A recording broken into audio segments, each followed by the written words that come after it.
Most of pagan religions had child sacrifice, but it's named different now. Child trafficking, because these rituals involve sexual rituals and often by the most prominent. This week I heard about the Valencia scandal. These things are still happening.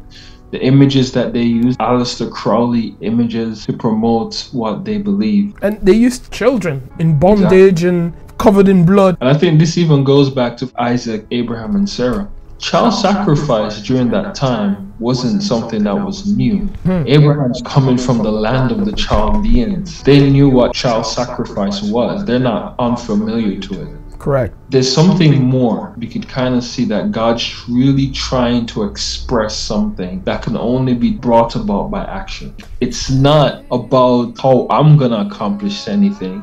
It's about how God is going to accomplish. And even when it comes to the sanctuary, it's the exact same thing. And all these little things that he did was to draw the mind towards him. And it's the same way with Isaac. This whole thing was to help us to think and point our minds towards God. I also, thanks again for joining us. We're gonna do hopefully the last part of season 2. The aim of today's study is to see that Satan will try to either destroy the lineage or corrupt the lineage through which the seed will come. But also when the seed actually comes, we'll try to do both to the seed, corrupt him and also destroy him. Then he will go after the woman of the seed, meaning the church. And we'll do the same, try to destroy it, then corrupt it. When that doesn't succeed, he will try to go after the remnant, the very few amongst the whole population of the earth that will still want to follow God. And Satan will try to persecute them, but eventually Christ will come back to collect his people. Would you have any comment or question? I think a lot of people have questions of how is this going to end? So I think this will be quite good. Very, very true. So if I say the story of Abram, Isaac, and Sarah, his wife, how would you see the battle between Satan trying to kill the seed or the lineage there? I think when you were reading to the Old Testament, we sometimes forget that Satan is there, that we start attributing everything that's happening to God. We can even miss the whole point of the sacrifice that Abraham was about to do. Child sacrifice during that time wasn't something that was new. It was something that was common. Abraham's coming from the land of the Chaldeans. They knew what child sacrifice was. They're not unfamiliar to it. Correct. There's something more. There's not simply sacrifice that's happening. So it's not the fact that, for example, you sacrifice and eat an ice cream instead of eat an apple. Yeah. We could kind of see that God's really trying to express something that can only be brought about by action. Thank you very much. You know, most of pagan religions had child sacrifice, and I would argue up to nowadays there is child sacrifice, but it's named different now.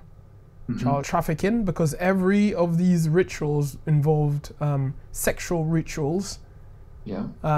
So child trafficking, and oftentimes by the most prominent in Hollywood and political spheres. You know, that actually reminds me, this week I heard something about the Valencia scandal. I don't know if you've heard of it. Yes. I think even as you were saying that, it brought to mind, I don't know all the information about it, but that's a good example that these things are still happening. The images that they use Aleister Crowley images and satanic images to promote what they believe, and this is a good example. And they used children like in bondage and covered in blood. I mean, they're telling us in our face. You see, we've been duped because people make it financially. We think two things: whatever they do or whatever they say is true and good because they've made it, and then also if they have the power, they must be all right. It's just art. But they're telling us everything in our face, man. And I think this even goes back to, for example, to Isaac, Abraham, and Sarah. After Abraham listened to Sarah, God gave him that covenant where he was supposed to have circumcision. And it was circumcision of his lower body part, you know. Wow. And to me, it's a Wow. symbol that every time he looks down, it's like it's not about how I'm gonna accomplish anything. It's about how God is going to accomplish this Wow. thing. And even when it comes to the sanctuary, it's the exact same thing. He gave them the bronze snake for them to look upon, and the law for them to then do a sacrifice this way, and all these little things that he did wasn't to punish them or to make life difficult, but to draw the mind towards him. And it's the same way with Isaac. Isaac could have overpowered Abraham. He was old. But again, this whole thing was to help us to think and point our minds towards God. But you know, it started way before he was even born. You see, God is not a God of confusion. Neither is he a God that lies. Why did Abraham and Sarah both doubt when they had the promise?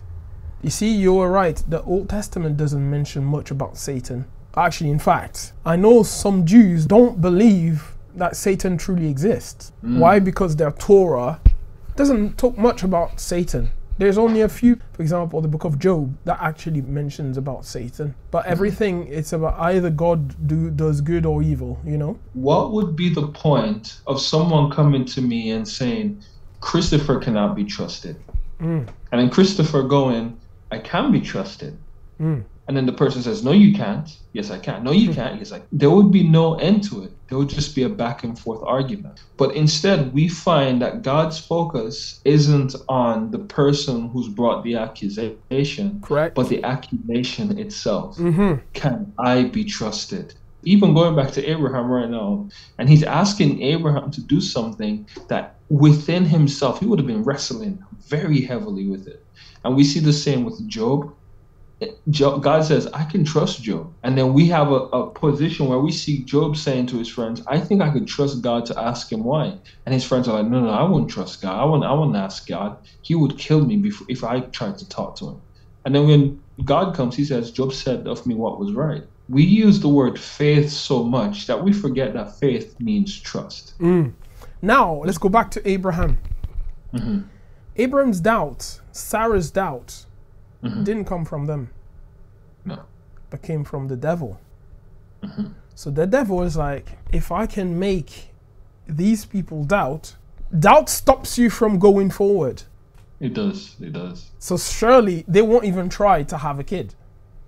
What did Sarah do with that doubt? What did she propose? What did she suggest? She suggested another method. Yeah, you see what I mean?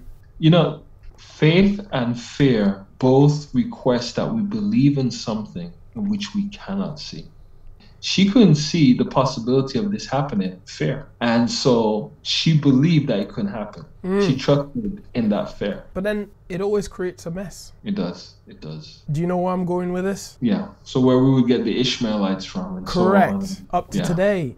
Even the war for the same land. Because God promised Abraham. Yes. Now he's got 2 sons. The point is, Satan tried to sow the seeds of doubt in God's people. And that's how he corrupts us. You don't deserve it. So why would God fulfill his promise? He does it to us as well. But let's go back to this, Abraham. You're both old. You don't deserve, you can't even produce seed anymore. Or, well, probably, yes, he could. But she can't even produce eggs anymore. You don't deserve to be a mother. So obviously the promise is not made to you. He did it to Moses. Look, he doesn't deserve to be resurrected because he sinned. Now the son was born, Ishmael. God came to see Abraham under a tree and says, you thought you had your promise, but no. Next year by this time, your woman will have a child. Even then, she didn't believe. But then God rebuked her in a nice way to say, yeah, you'll still have a child. And then it happened. But then the Bible does say that Ishmael started to have a rivalry against Isaac. Even the women had a rivalry between themselves that, you know, eventually they had to be cast away. But let's read Galatians chapter 4. So 29, can you see it on the screen? Can you read it for us, please? But as he who was born according to the flesh then persecuted him who was born according to the Spirit, even so it is now. So if you read from the top, it's talking of Abraham and his two sons, one with Sarah, one with what's her name called? The bondwoman. It begins with a H. I can't remember. Hagar. That's right. So the one with Hagar, the Bible calls that child according to the flesh. The one with Sarah, the Bible calls it the child according to the Spirit. Why is that? Because we have two different situations where one was according to the will of God and the other one was not. Exactly. When we're led by doubts and fear, all these passions of the flesh, we produce flesh.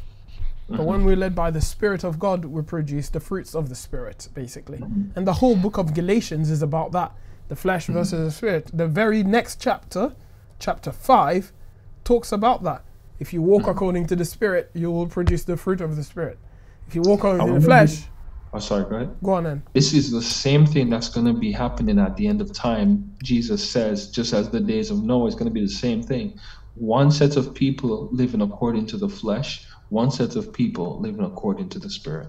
Do you know the story of Abraham and Sarah and Isaac gives me hope, because it's not every day that I yet walk according to the Spirit. But then Abraham, up until his very old age, he had that struggle.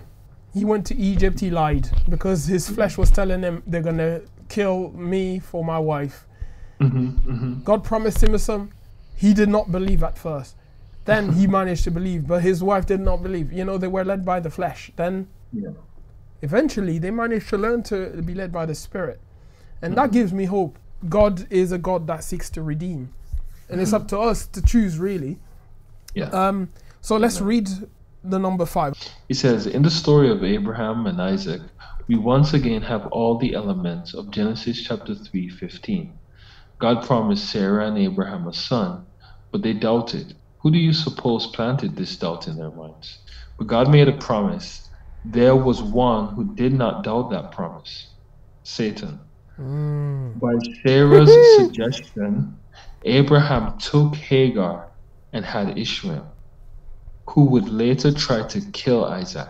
This whole story reveals Satan working in the background to destroy the child of the promise. Furthermore, the war which Satan has instigated between the Israelis, that's a new word, and the Arabs has led all eyes to be directed to the Middle East as the place where prophecy will be fulfilled, when these prophecies will really be fulfilled in the Christian nations of the West. That's just ad hoc. Israelis is the name for, the Bible calls them Israelites, but today, since the new nations of Israel, they're called Israelis. Let's move on to number 6. So if I were to say the story of Jacob and Esau, how do you see Satan trying to target the seed or the lineage of? Well, I think... Don't read. No, I'm not trying to read. I'm trying to think how to best describe it. I think it's one where we see that influence. They're learning a bit of influence from their parents, in which causes them to sin. You know, Jacob learns this deceitful nature from his mother. He then uses this to trick his father. I think this is kind of where we see Satan in the works, because if Esau was allowed, he would have killed him, and that would have been the seed cut off. But also, we also see that Esau is not the best as well, in the way he quickly gives up his birthright. Do you know, the story of Jacob makes me hopeful as well, because he didn't start right, did he? No. His very name suggested that he was a cheat, you know, and he lived by that name until God changed his name.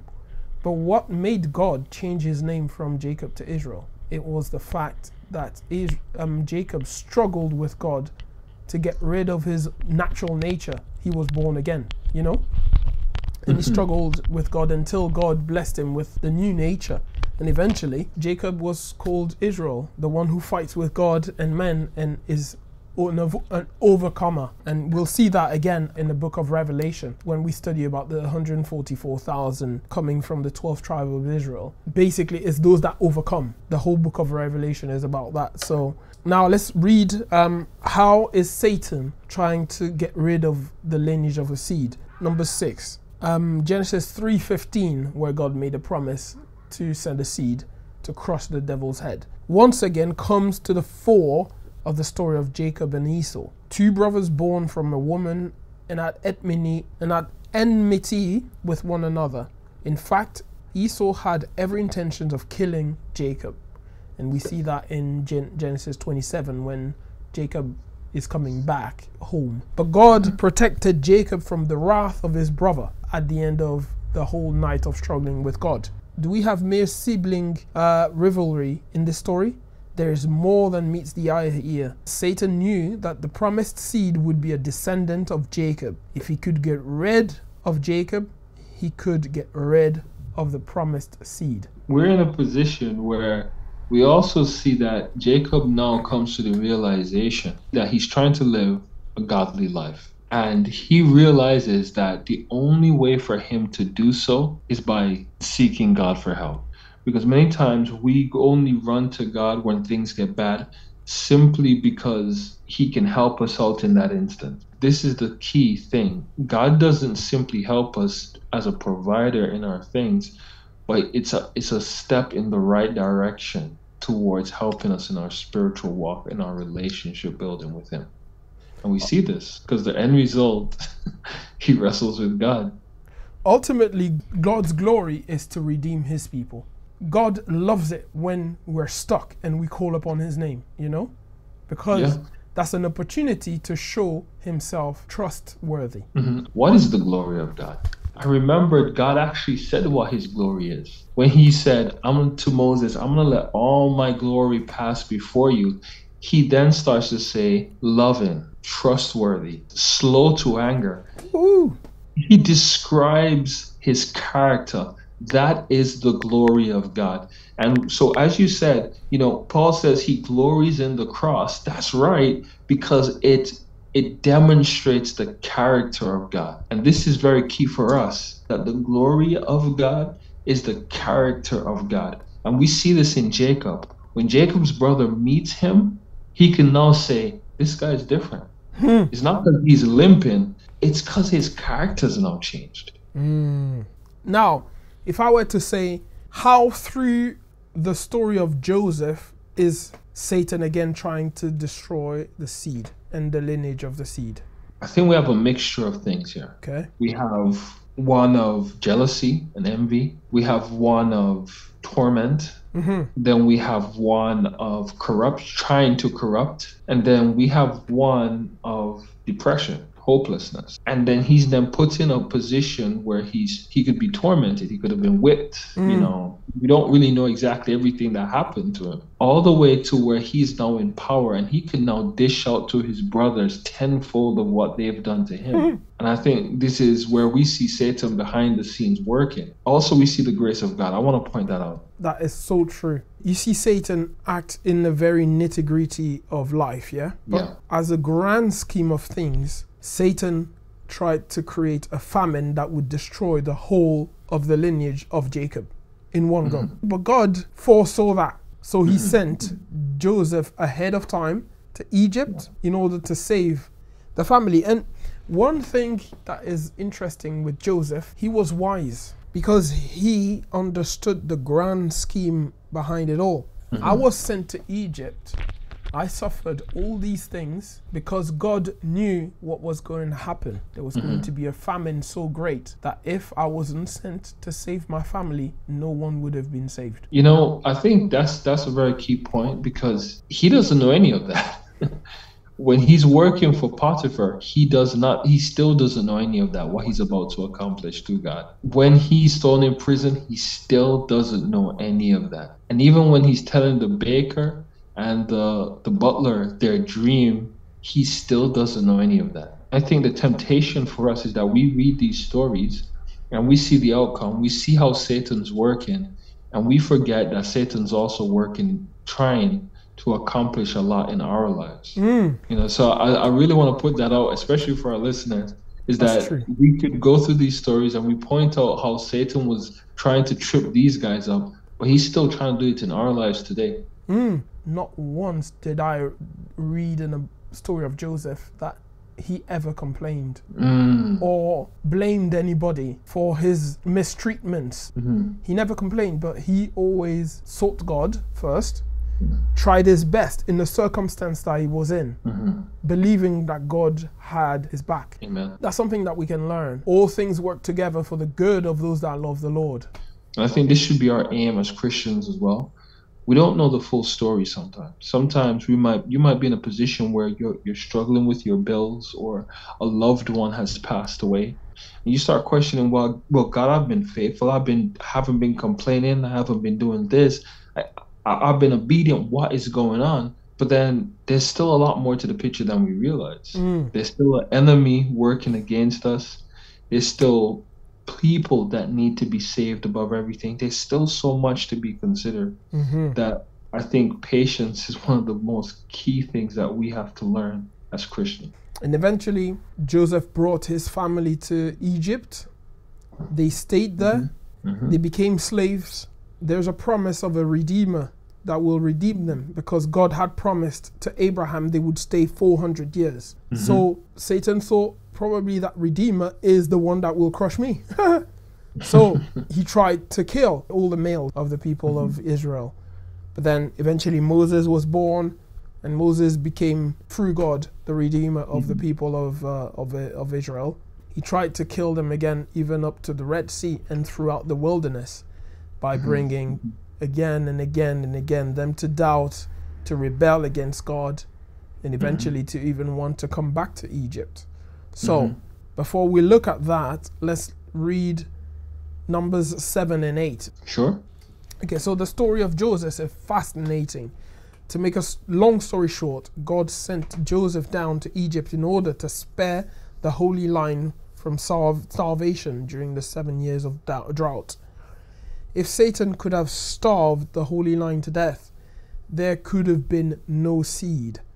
This thought comes out clearly in Genesis 45, 6 and 7. For these 2 years the famine has been in the land, and there are still 5 years in which there will be neither plowing nor harvesting. And God sent me before you to preserve a prosperity for you in the earth, to save your lives by a great deliverance. So I'm even going to read 8. So now it was not you who sent me here, but God.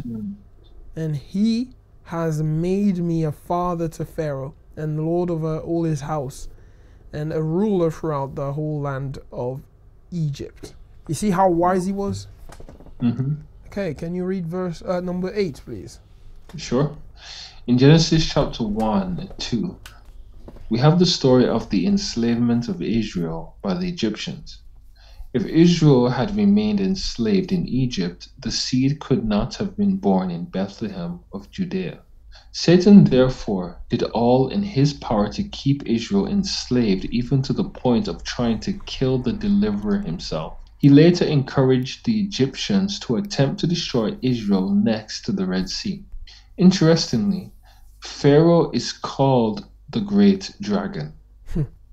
Pharaoh's opposition to Israel can only be explained as satanic possession, but God manifested his almighty power, and Israel was delivered and taken to the promised land. Do you know, Pharaoh displayed the same character as Nimrod that we studied last time? You want me to explain it?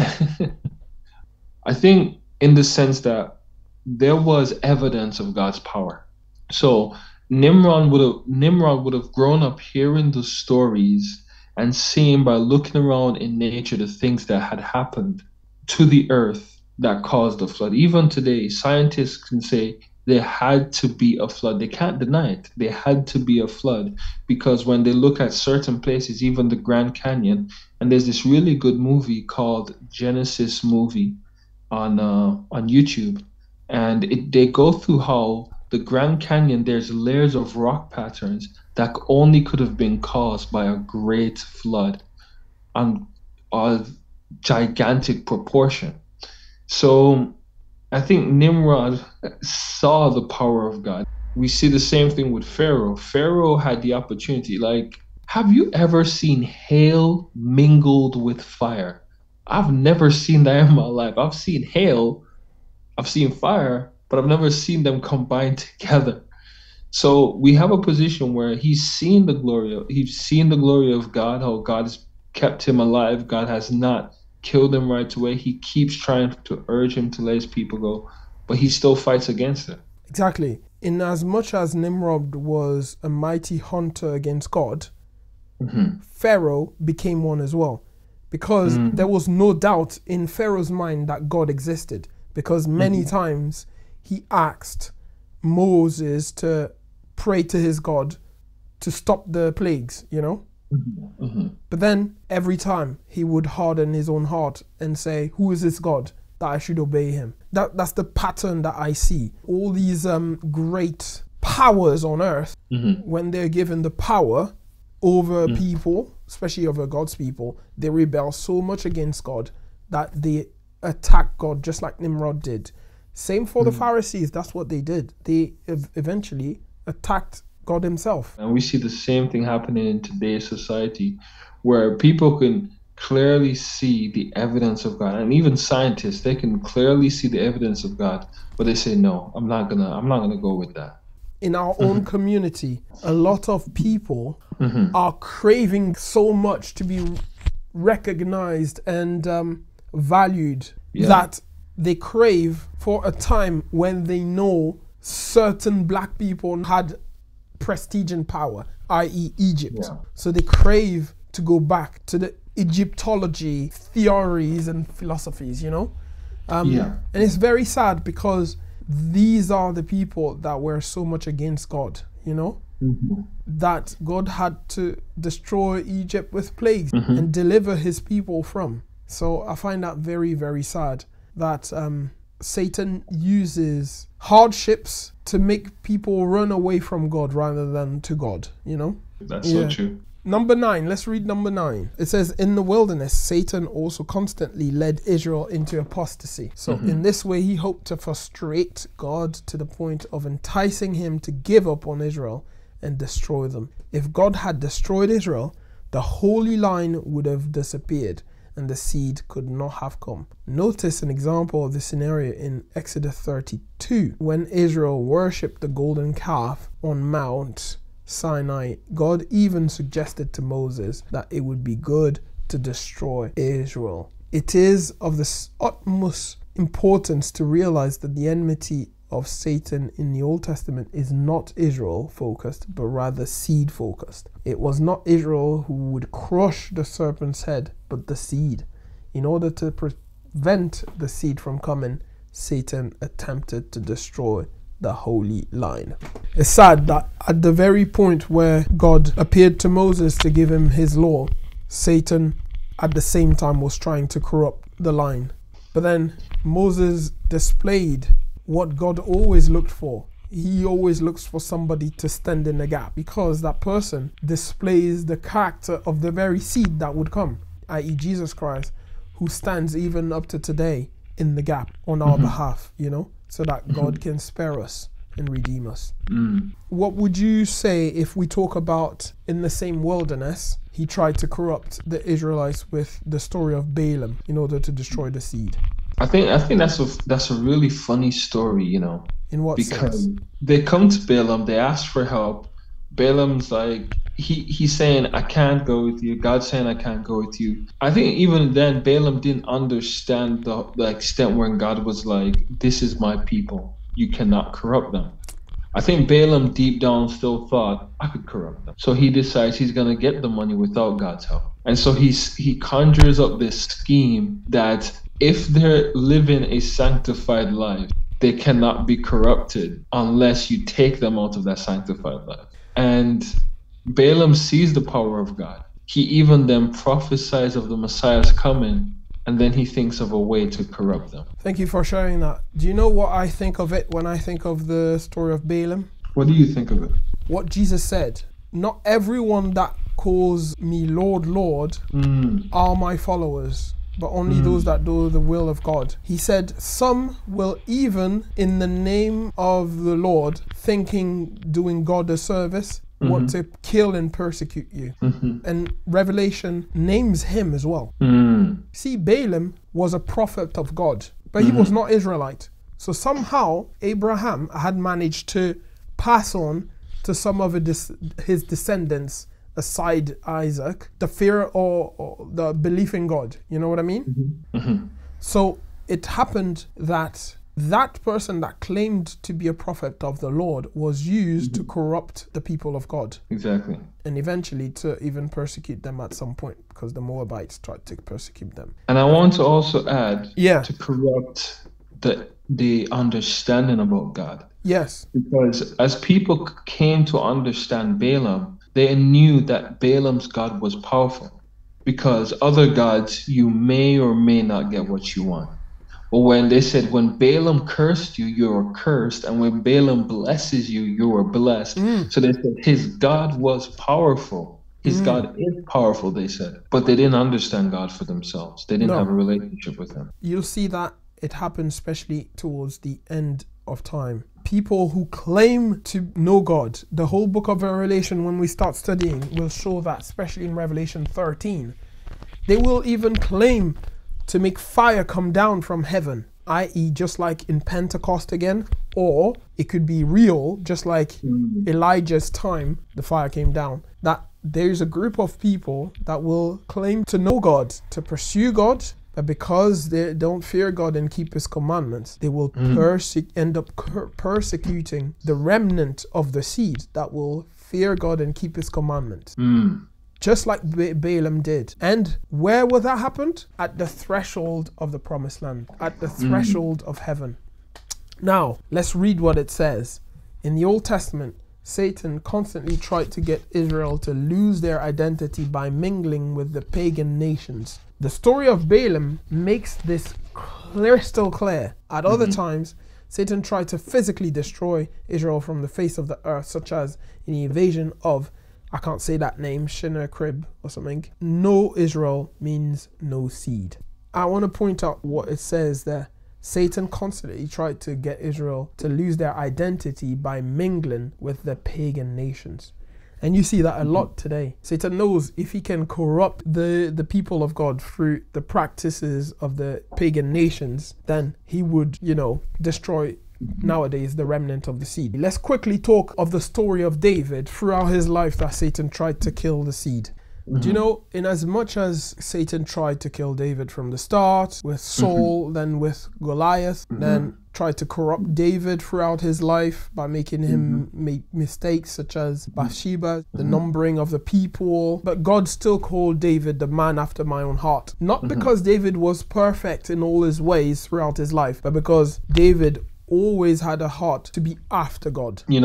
I want to piggyback on that point you just made. I think one of the best things that I find in people is people who stop after they've done something and reflect on it. And this is a good point for David, because when we look at David, for example, when the guy stuck out his hand and caught the ark, I'm bad with names, sorry.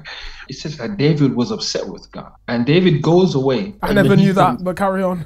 He says he went away and he left the ark where it was in the city. It actually says that later down, he reads the book of the law. He reads how they were supposed to bring it up in the first place.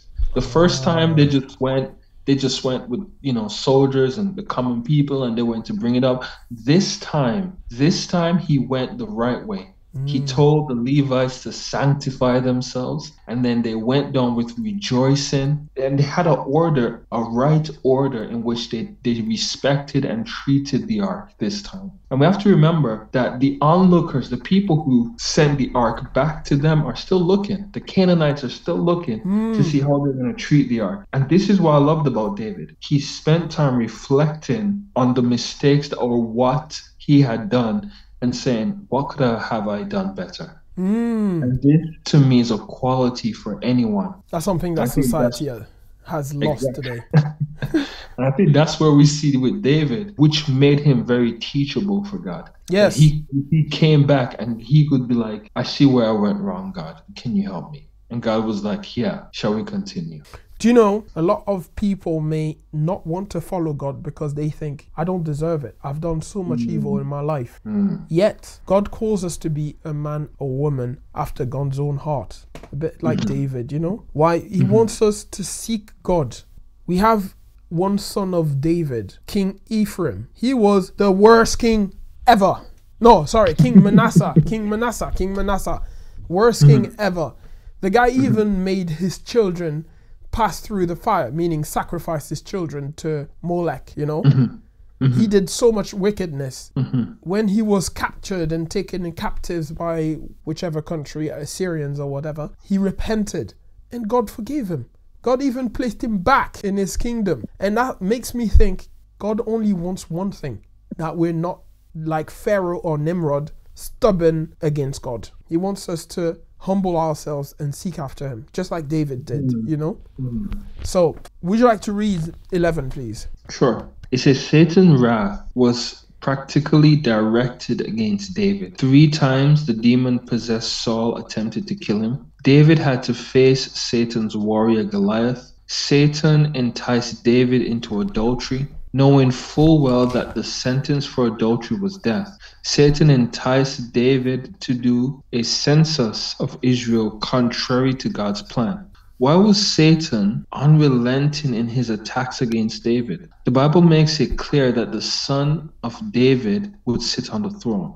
If Satan could get rid of David, there could be no son of David, and thus no seed. Luke chapter 1 verses 32 to 35 is where the son of David is also the son of God. That's powerful. God has something that he wants to give you, but he can only give that to you when you're in a position to receive it. And it could be with you giving up sin in your life or learning a bit more patience. But the devil knows that, and he doesn't want you to receive that gift. So he will hammer at you so that you could cultivate negative tendencies and be unable to receive or be in a position where you're used in a powerful way for God. David was in a position where he could be used in a powerful way for God, and he was, but Satan does not hold back. Satan enticed David into adultery, right? With a woman that David killed the husband of, yeah? But look at how God is merciful and his character is glorified. Out of all the sons that David already had, who did he decide to have the seed be born of? The very son of that woman that David committed adultery with. Wow. Out of all the other sons from legal marriages, God chose this guy. Why? Because he had a heart to humble himself before God and ask God for help, you know? That's so true. Number 12, in the days of Queen Esther, Satan attempted to commit genocide. Was Satan's hatred Israel-centered or seed-centered? The fact is, if Satan could get rid of Israel, he could prevent the seed from coming. Interestingly, Satan is never mentioned in the book of Esther, and Esther doesn't particularly name the name of God, but it talks of the Almighty. So that is God, basically. Now that's where it's gonna start becoming interesting and relevant. So finally, the seed comes to the world, Jesus, right? Satan tries to kill the seed as soon as he was born. Satan tried a different tactic with Jesus than he tried before. So he tried to kill Jesus, but at some point he tried for Jesus not to go ahead with the cross. Why is that? To me, the easiest way of saying it is in the parable of the wheat and the tares. The servant says, do you want me to pull up the tares? And then the master of the field says, no, because as you're pulling them up, you pull up the wheat also. Instead, wait till the day of harvest where you're going to be able to tell the difference between the two. The angels saw the difference between Christ and Lucifer fully was at the cross, where love was at its lowest and hate was at its peak. they saw it for themselves, the difference between the two. The cross is such a powerful thing. Satan did not want it to get to that stage because that's when he would lose. But why is that? Why is it that Satan wanted to kill Jesus at the start of his life and eventually decided, oh, I don't want you to die anymore? What changed? I don't think it's the fact that he didn't want him to die anymore. I think it's the fact that he did not want to get him to the cross. You see, for example, the temptations in which he hit Christ with was, you're hungry, eat. And throughout all his life, we see Christ not using his power for himself. He's doing it for others, but not for himself. When we also see him in a position to use the power to save himself, Satan says, jump, kill yourself. He says, no, don't tempt the Lord thy God. When Peter pulls out the sword and he cuts off someone's ear, Jesus says, I have legions of angels ready, but he doesn't use his power to save himself. I think the biggest temptation for Christ was the use of his power. And Satan was trying by all his might to get Jesus to think about escaping the cross. We need to remember that the promise in Genesis 3:15 was not just given to Satan. It was given us also to humanity, because the seed had two missions: to crush the head of the serpent, but also to save humanity. Now, the way that the seed would save humanity was shown from that very same day to Adam and Eve, when God clothed them with clothes of animal, right? By killing a lamb. And then throughout the sanctuary service, God taught it to the Israelites, you know, by killing a blameless lamb that would give himself and would not resist. That's how salvation will come. That's how sins are forgiven. But Satan's aim has always been from heaven to replace God, to kill God. So if Satan could kill Jesus before Jesus could make a conscious decision to sacrifice himself, Satan would have won. If Satan could have tried to corrupt Jesus, i.e. during the temptations, as you mentioned, Satan would have won because he managed to make God sin. If Satan, again, tried after the temptation to kill Jesus many times by throwing him off a cliff after he spoke in the synagogue on the Sabbath day, etc., many times he tried to kill Jesus, he would have won because it was not the right time yet for Jesus to sacrifice himself. He knew the prophecies of Daniel, but then at some point when Jesus knew the time had come, he kept saying that to his disciples. Now the time has arrived for the Son of Man to be delivered to the hands of the Gentiles. Then Satan was like, whoa, hang on, let's not try to kill him anymore. Let's stop him from wanting to give his life for his people. And Satan tried his best in the Garden of Gethsemane. He tried to convince Jesus, there's no point trying to fight for this human race. Go back to heaven, you know? There's no point. They're leaving you alone. What's the point? Even at the cross, the guy, one of the thief that was evil, he said, just curse God and leave the cross and leave us, you know, try to free us as well if you're really who you say you are. He tried his best. Then, when Jesus still managed to sacrifice himself, what did he do? He's like, I'm going to guard the tomb to make sure that he doesn't rise again, because otherwise I've lost. You know what I mean? He's like, I'm going to try everything to try to not make this prophecy to realize itself, you know? But the keys were always in Jesus' hands. If the time had not come for him to choose to give himself, nobody could kill him. When the time had come, nobody could stop him from dying. That's the point I wanted to make. That's a good point. So I'm going to read the first paragraph. Can you read the second in number 13? So when Jesus finally came to the world, Satan tried to kill him as soon as he was born. The book of Revelation mentions that, but Matthew as well. Several times during his ministry, Satan tried to kill him. He attempted to drown him in a storm, tried to have a mob push him over a cliff, and several times people picked up stones to stone him. Satan's constantly attempted to infect Jesus with a deadly virus of sin. He tried to discourage Jesus into going back to heaven by having the people whom he came to save spit on him, kick him, and revile him. Repeatedly, Satan did his uttermost to keep Jesus from dying on the cross. You remember that the death of the Lamb would cover the nakedness of man's sin? In Luke chapter 4, verses 5 to 8, Satan tempted Jesus to take an easier road to the recovery of the kingdom. In Matthew chapter 16, 22 to 23, Satan used Peter to tempt Jesus to not go to the cross.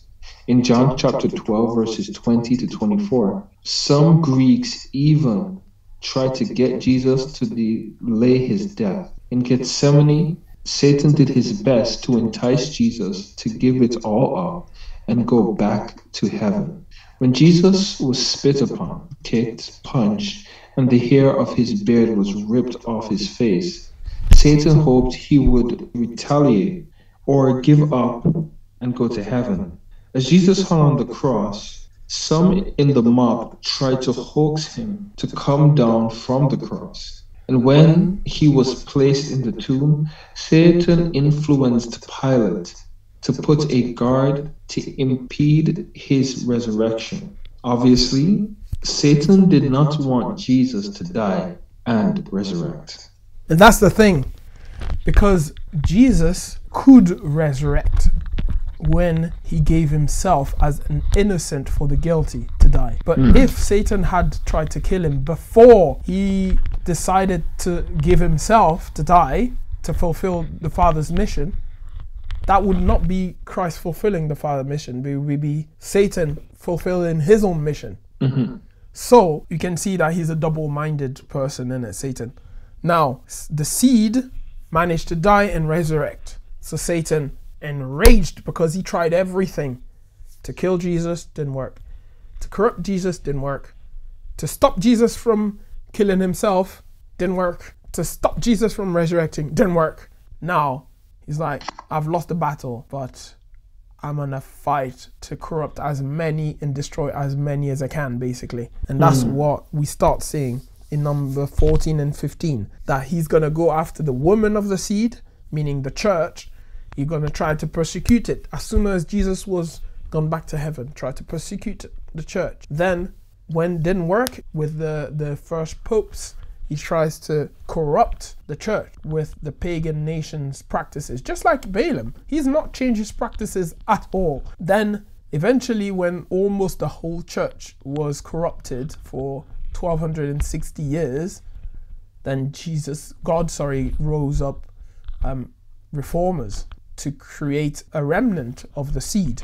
And again, now he's trying to corrupt the remnant of God, but we need to be like Jacob, and we'll see that in Revelation 14. Then he will try to persecute that remnant, and then eventually God will come back. So I'm going to read 14. Can you read 15? And then we call it a day. Sure. According to Revelation 12:5, Jesus gained the victory over Satan and ascended to heaven. Not having access to Jesus anymore, meaning he can't fight the seed anymore, Satan launched an attack against the woman for 1260 years. Revelation 12:17 speaks of the final onslaught of Satan against the remnant of the woman's seed. In other words, against the remnant of Jesus. This is what the final battle will be all about.